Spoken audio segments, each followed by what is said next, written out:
नमश्चण्डिकायै देवी प्रपन्नार्तिहरे प्रसीद प्रसीद मातर्जगतोऽखिलस्य प्रसीद विश्वेश्वरि पाहि विश्वं त्वमीश्वरी देवी चराचरस्य जगदम्बे मातु की जय।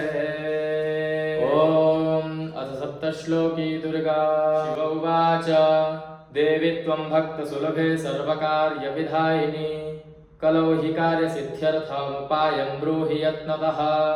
दैव्योवाच शृणुदेवि प्रवक्ष्यामि कलौ सर्वेष्टसाधनं मया तवैव स्नेहेनाप्यम्बा स्तुतिः प्रकाश्यते। ॐ अस्य श्रीदुर्गा सप्तश्लोकी स्तोत्रमन्त्रस्य नारायण ऋषिः अनुष्टुप् छन्दः। श्रीमहाकाली महालक्ष्मी महासरस्वत्यो देवताः श्रीदुर्गा प्रीत्यर्थं सप्तश्लोकी दुर्गापाठे विनियोगः। ॐ ज्ञानिनामपि चेतांसि देवी भगवती हि सा बलादाकृष्य मोहाय महामाया प्रयच्छति। दुर्गे स्मृता हरसि भीतिमशे सजन्तो स्वस्थैः स्मृता मतिमतीव शुभां ददासि। दारिद्र्यदुःखभयहारिणिका त्वदन्या सर्वोपकारकरणाय सदार्द्रचित्ता। सर्वमङ्गलमङ्गल्ये शिवे सर्वार्थसाधिके शरण्ये त्र्यम्बके गौरी नारायणि नमोऽस्तुते।